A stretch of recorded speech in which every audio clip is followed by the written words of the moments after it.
Sedation dentistry is when we help people with their anxiety to be able to get dentistry complete. With sedation dentistry, there's different forms. There's nitrous oxide, which is a lighter version.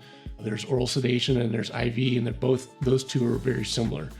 You get the same outcome, just a different way of administering it. With sedation dentistry, I have the ability to do crowns, root canals, extractions, procedures that stress people out under a no-stress environment. Sedation options I offer at my office at West County Dental.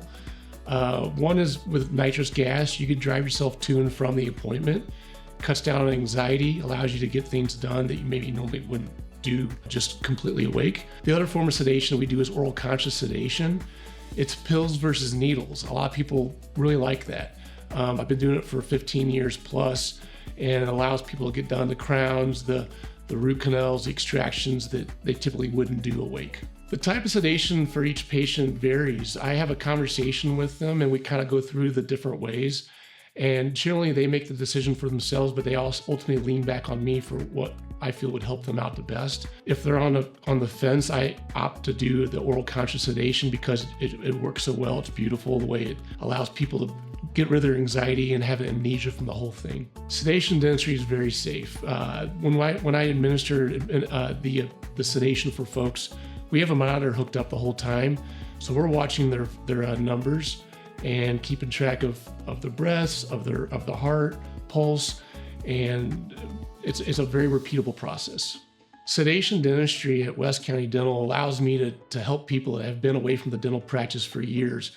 Maybe it's been 20 years, maybe it's been 15 or less, but either way, oral conscious sedation is the key to help them obtain their goals of saving their teeth.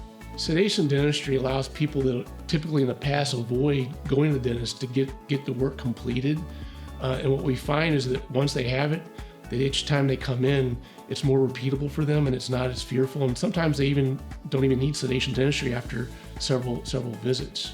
Types of procedures that I find that are repeatable for folks doing oral conscious sedation include root canals, wisdom teeth, extractions of other teeth, even just crown procedures or a whole mouth of fillings or crowns or anything in between that people just want to not be awake or alert for. The oral conscious sedation, it does allow me to help people that maybe are on the spectrum, that typically have a really hard time sitting still for the dentist. So whether it's autism or Asperger's or anything of those sorts that we don't label people, we just know that people that have spectrum issues going on, oral conscious sedation allows them to get that done in a soothing and non-anxious environment. With sedation dentistry, what we find is a lot of people ask these same questions like, how much does it cost? Does insurance cover it? One of those factors we don't really know until people come in and we're able to look through and diagnose and talk about what needs they have.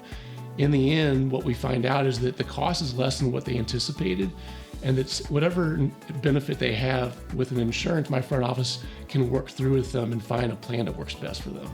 With sedation dentistry, I never really knew how it would take off. Once I got out of the military and I utilized it quite a bit on the soldiers, in the civilian world, I didn't realize how many people really truly wanted to be out of it for dental work, and I do a ton of it. And I enjoy it, and the patients enjoy it also because they know now that they get things done in a comfortable, anxious-free environment and come back, now for regular visits, routine visits.